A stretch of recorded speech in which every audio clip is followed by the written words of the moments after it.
Hey there, business owner. Welcome to the Entrepreneur Evolution Podcast. This is our weekly episode, and I'm so happy you are here. Let's get started. Welcome to this week's episode of the Entrepreneur Evolution Podcast. I'm your host, Annette Walter. I am a business growth coach, operational strategist, and growth-minded entrepreneur, just like you, scaling multiple companies across the United States. I am thrilled to share this week's episode with you. I'm joined by Susie Tomenchok. She is a negotiating expert, and her conversation with me is so genuine and authentic. She shares so many tactics and tips and strategies that will help you with your negotiating. And I really just want you to stop and think about negotiating right now. It's in everything we do. It is in every transaction, every hire. It's even in parenthood when we are talking to our kids and working with our kids and helping them. It's a constant. And chances are when you stop to think about negotiating, you are doing it more than you think of on the daily. So this episode will really help you with some different tips and strategies, and I know that you will really enjoy our conversation. And as we get started, I did want to remind you that I have some coaching sessions remaining for 2021. They are limited, but if you're looking for private coaching, if you're looking to do some 2022 planning, to really look at all of the avenues in your business, that's technology, finance, sales, everything that you are working with in your business, we look at it, we examine it, we audit it, we improve it, and we identify where the gaps are in your organization so that we can make the right hires to scale. So I encourage you to reach out, to DM me or to drop me an email at urock@iEvolve Consulting so we can take a deep dive into your business. We can help you, we can build your confidence, and we can help you grow and get really ready to launch and soar in 2022. You are making it happen, entrepreneur, and I encourage you to show up in our community, whether it's on social media, whether it's in one of our masterminds, or even in private coaching. I really want you to be here, and I'm very, very happy that you are here. So enjoy today's episode with Susie. I will talk to you soon. Well, hello there, Susie. How are you? Oh, I'm great. I'm so excited to be here. I am really glad you are here with our audience today. We are going to learn so much from you, and I just can't wait to hear more about you and your story. Today, we are joined by Susie Tomenchok. She is out of the Denver metropolitan area, owner of Untitled Chapter Consulting, and she is a negotiating expert. That's true. I love it. I love it. And you know, when you really stop and think about the word negotiating, it is in everything we do. Yeah. Everything we do. And the first thing that comes to mind, honestly, is motherhood. For sure. Right? And parenthood and fatherhood and, you know, just the basics, right? So tell us a little bit about yourself, give us your backdrop, and then we'll take it from there, Susie. Yeah, that sounds good. And I love that you said that. And we often say that, but we really don't see it as much as it really happens around us. So the reason I got so interested in negotiation is I worked for a Fortune 20 company. I did some big technology deals, and they just kind of put me in there because my personality was outgoing. I asked a lot of questions, and maybe my competitive spirit, I just got the deal done. Mm-hmm. And given some guardrails, you know, our finance department would give us some guardrails, and I just learned how to do it. And I think as I started realizing and recognizing that people saw me as a negotiator, I had to become one. Mm-hmm. And think about how they're perceiving me. And so I did a lot of study and went to, took some courses through some great universities and did a lot of research on negotiation and just found it was fascinating. Mm-hmm. Not only kind of the strategies and tactics around it, but the sociological aspects that get in our way. And I just started really loving it. Mm-hmm. And then I started teaching. I realized, like you said, through just being a mom of 3 girls and even finding out now they're in their 20s, all the times that they had learned to advocate for themselves. And how important that is to not only negotiate for yourself, but also people are watching you. How do you make the people around you better? So that's kind of a bit of my background, if that makes sense. I love it. And tell us a little bit about the consulting practice. Yeah. So I'm an executive coach. And so I do work with people and help them understand their superpowers, their strengths. And I also help them understand in groups and individuals how to take negotiation strategies and use them more effectively, or use them in a way or integrate them to be who they naturally are. So it doesn't feel foreign. And having that recognition or that aha around how do I do these things kind of in a day-to-day basis so that when the stakes are high, you're ready. Right. And you can really understand how to use that. Because I think as professionals with everything that we do, negotiation strategies are really useful in how we clearly communicate, how we articulate what we want, how we really think about that interaction with other people. It's really absolutely kind of, showing respect for the other side.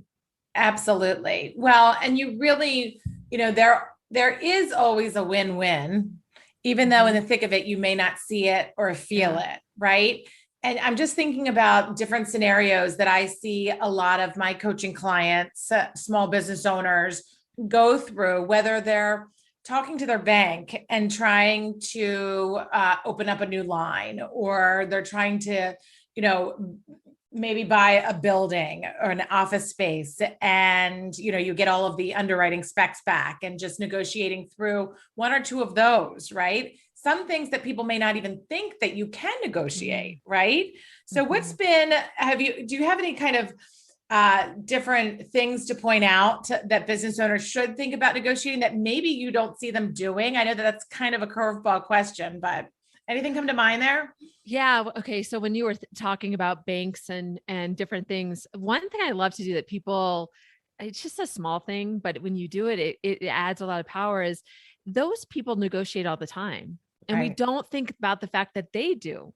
So I can get a lot of power in understanding that this is a game and we're negotiating. So when that person's more used to it, they expect it, I guess. And so that kind of gives me permission to be a negotiator. I think in some ways, those situations, if we look at it like that, are actually easier than the times where the other side doesn't feel like it's a negotiation. Right. Does that make sense? Yeah. Or even if you think about like when we're in kind of the negotiating power, we're used to it as business owners. When you hire someone and, you expect them to come back and negotiate with you and they don't, you're like, oh, okay, well then here we go. We're going with it. But sometimes when you get that hire and they negotiate and you really, really want them, it almost proves and powers up how much of the game you really want to win, how much you do want them on your team, how much value they're going to add, right? Yeah, for sure. And another hack that's super important that people forget, because they are not looking forward to the negotiation, is just preparing. Even taking that time to go, okay, what are all the things that are important to the other side? When I go to that bank, what are all the things that are important to me? What are the things, even what are they going to ask me? What are some of the leverage points of the deal? And what's important to them, what's important to me? And even taking that time to kind of like get it all down, especially when we're inhibited by our emotion. We're either looking forward to it, whether we're excited or we're not. That can get us really cloudy. So taking that time can be really key to get you sharp about where you want to take the conversation. Absolutely. So tell us tell us a little bit more about the work that you do. How do you coach? How do you consult negotiating? How do you walk somebody through that? Yeah. So I actually have a book that's coming out. That's right. Tell us about the book, Susie. It's so crazy. I love it. It's so exciting. Thank you. I'm really excited. It's funny, just to take a sidestep. It's like I'm just proud of myself for finishing, because writing a book is like, you get started and it's like, wow. Well, and you turn it around so quickly. Well, right? Yeah, that's, I'm sure it's been like a long time, like in your head. But then once you like started, you like really got it going. Yeah, I would say I would have liked to finish faster, but yeah, it takes time. It takes time to get through that. But thank you. Yeah. So tell us the name of the book. It's the art of everyday negotiation without manipulation. And the idea is to just let just normal people really think about negotiation and those really traditional strategy and tactics like silence and framing and anchoring and what they mean and how to use them. But then also really thinking about yourself at the table too. And so a framework that I like to think about that I always talk to business owners about, just anybody that's negotiating is that it's called PACE: prepare, aware, close, and evaluate. Right. And I think why it's so important is if you think about negotiating, especially if stakes are high, it's very important for your business. If you think about it as a path, you can really make sure that you're taking advantage of each of those aspects, like the preparation stage and what you need to do and all the things you need to think about, and even anticipating your emotions and the other person's emotions and what their reactions and questions and kind of where they'll take the conversation. And then aware is about once you're there and you've done enough preparation, it's about thinking about, okay, what else does the other side need? Right. Are they getting it? Are they getting close, and being very mindful so you can be in that moment? The more you prepare, the more objective you can be. Right. Really be present. And then so many people don't think about the close and knowing when they're ready to close and making sure you're driving to that, setting those expectations at the beginning and really moving through. And the last part is evaluate, because once it's over, especially if it was something we weren't looking forward to, we're just like, let's just turn the page. Right. It's super important to really capture what you did well and what you want to think about next time so that you can get better all the time. So good. It's so good. So the acronym is PACE: prepare, aware, close, and evaluate. Yep. Really good. Really good. Well, and I love those words that you used prior to that, like the tactics, like anchoring and those different things that probably come so naturally to you. You realize it, you see it when probably someone's having those tendencies, but it may not be something that we think about. So we're definitely going to drop the link if it's on pre-order. Is it on pre-order right now? Yes, there is a pre-order. Okay. I definitely want to drop that link in the show notes. You have to send that to me after this call so we can do that. Yeah, absolutely. So do you see often people negotiating with themselves, and how do you help them with that? And that comes in so many different flavors. It's like you can negotiate with yourself before you go in. Like you got to be careful when you're in preparation stage, or like if you know too much about the angst of the other person and they don't have the budget for me to ask for more, or what your, the history of the relationship, like there's all those things that can hijack you and get in your way. It can just be a matter of a fixed mindset. I recently went to a fruit stand to get some fruit, and I was just excited. They took credit cards and they just had these little baskets of fruit. And I found myself after I left not realizing it was kind of substandard.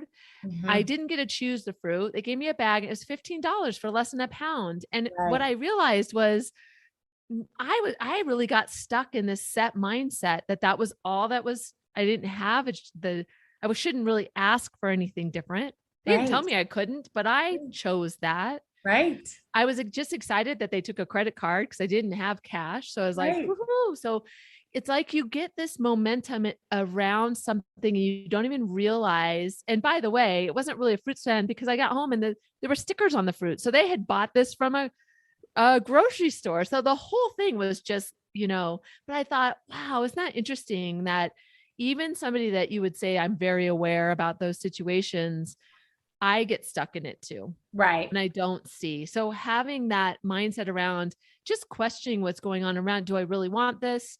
Can I ask for more? Even allowing yourself not to get really set and having awareness about that emotional state. Like I said before, right. You're overly excited about, there's a lot of research that shows you get clouded. Absolutely. And I was clouded. Absolutely. And that's such a good illustration, like a real time, real life situation where everyone's can identify with that. Mm-hmm. So tell us about your journey, Susie, um, into entrepreneurship. Oh, wow. That's such a good question. So I came from the corporate track. Mhm. I left the big company I worked for and worked for some entrepreneurs, but they were building a big company. And that was interesting to kind of see how they thought differently because they're running a business, right? When you're in corporate, you have a budget. And so it's not quite the Right, same. So that right. kind of gave me a little light into that world.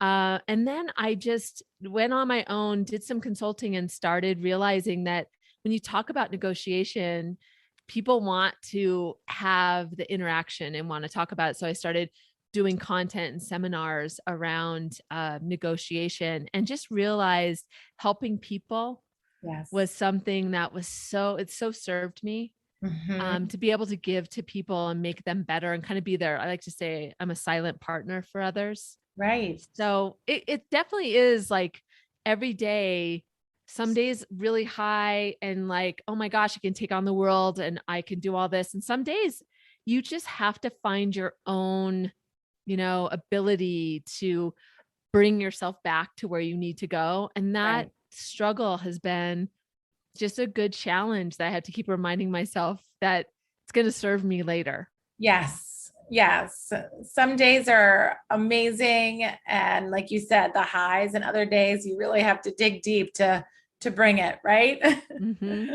Yeah. So tell us some of your favorite books out there that have helped you in your business. Well, everybody, when they talk about negotiation, they always talk about Never Split the Difference, which Right. was written by, oh, I'm not going to think of his name now. I can't Uh, remember off the top of my head. Chris something. But look up Never Split the Difference. I think he was a hostage negotiator for the FBI. And Wow. so even thinking about the lens, negotiation has so many different perspectives, Mhm. lenses into it, and with such great stories and illustrations, because at the end of the day, it's all about our interaction with one another. And Mhm. it's always different because we are all very individual and every situation is different. So it's Right. understanding that. So I love reading about, there's also another one by Patty Duke, who is a famous poker player. Mm. And she has some really great insights about that mind game Mhm. and poker. And so I guess I just really love those books about true stories. Yes. And probably with that business lens, because I'm always looking at, how does this help people I know? Right. But those are two that come to mind that I just really think are amazing. Those are really good ones. And I love how you mentioned, playing poker, right? Mhm. And that's her expertise. That's what she does for a living. But really, it just speaks to the power of negotiation and how it is in every single thing. I love Mhm. in your book how you put manipulation into the title, Mm. because negotiation and manipulation are two significant words, and they can be used in parallel, but at the same time they're so different. So how do Mhm. you really kind of illustrate that and distinguish that? Yeah. I think that comes from, everybody has the way they first learned about negotiation. It could be that car car salesman. Like for Mhm. me, when I was growing up, it was like there was an insurance company where they wore like gold jackets. It was like the guy that, I have a deal for you, Right. kind of thing. And so I think that's where it kind of gets this bad reputation.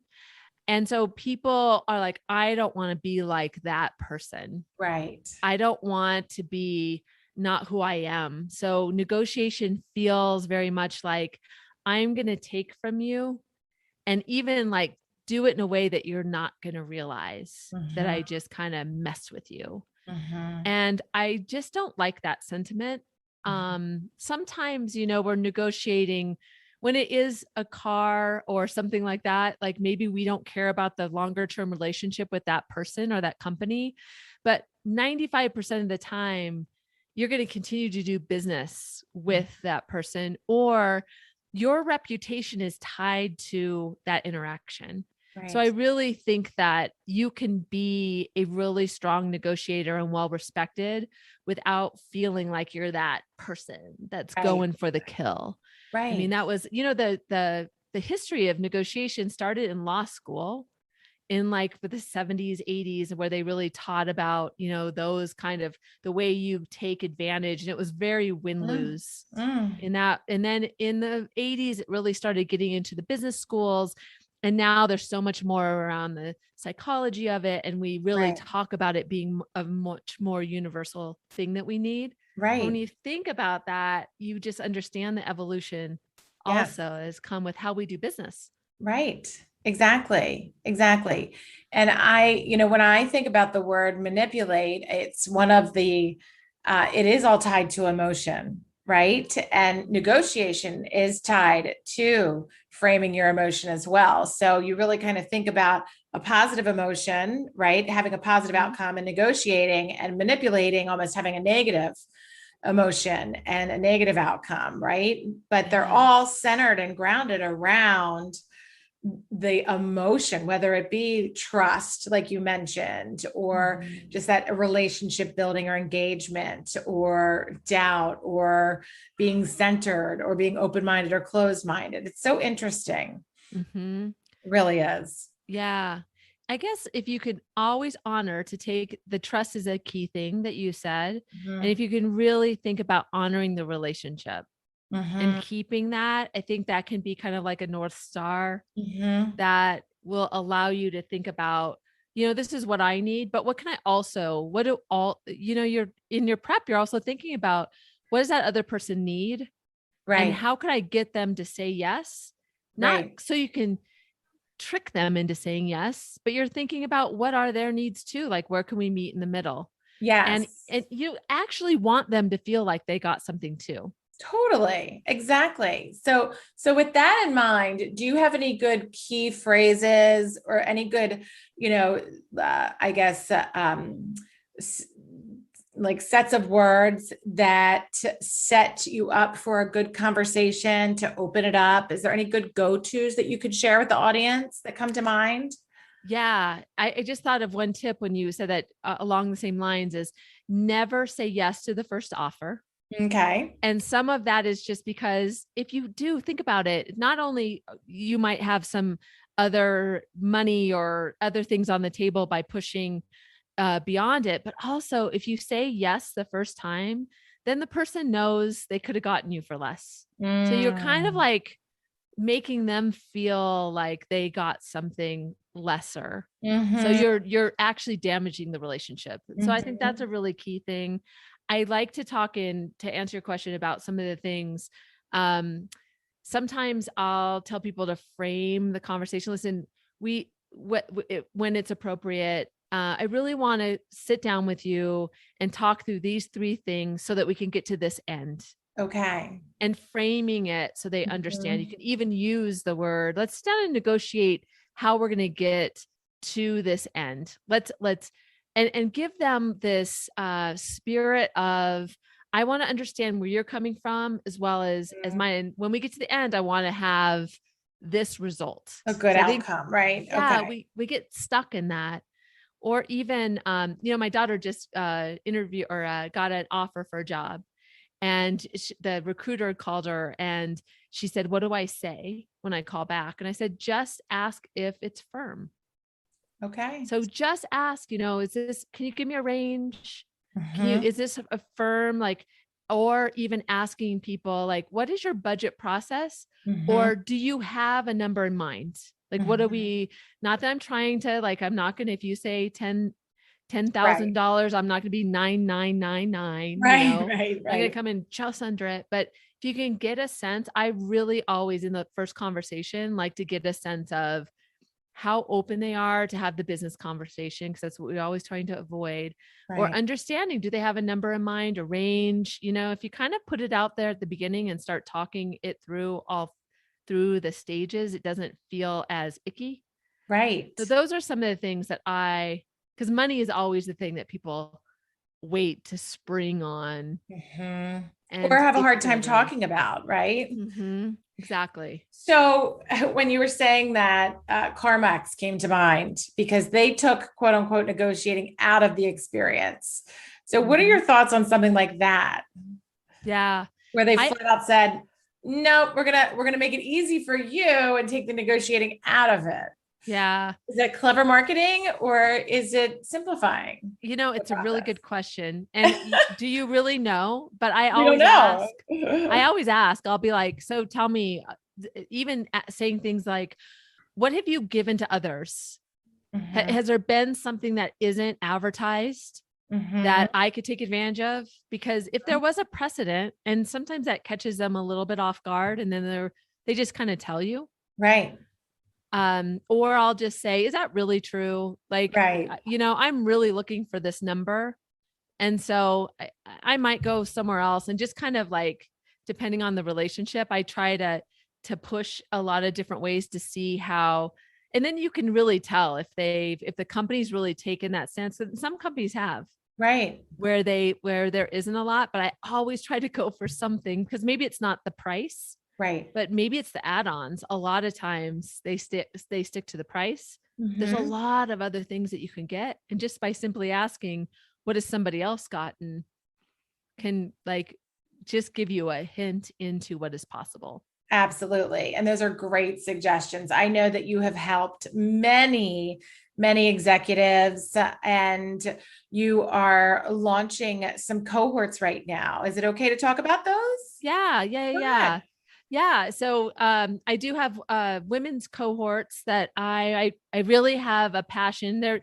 This is just one thing that I do. I work with men too, but I really think that having that community for professional women is really key. And we do cover like advocating for yourself, and even networking, and defining your purpose, and all those things that kind of level up. The whole idea is going from that doer to that strategist, or really going to that executive level. So it's geared toward kind of that middle management, high achieving, high potential individuals. But it also has that community piece to it, where the community can support one another. It's so great. It's so great. Thanks. Well, I am just so happy that you and I have grown together and gotten to know each other, especially over this last year. I am thrilled about your book and beyond proud of you and what you're growing and the impact that you're making all across the board. It's just phenomenal. It's such a powerful topic, and you are so authentic and so real and so genuine in your approach to it. You've just really created something remarkable here. You should be very proud of that, Susie. Oh, thanks, Annette. I have so much admiration for you and your strength as really helping people scale up their business. So it's such an honor to know you. Oh, well, good. Well, I will drop all of the information into the notes, especially that book. I can't wait to read it. I'm very excited about that.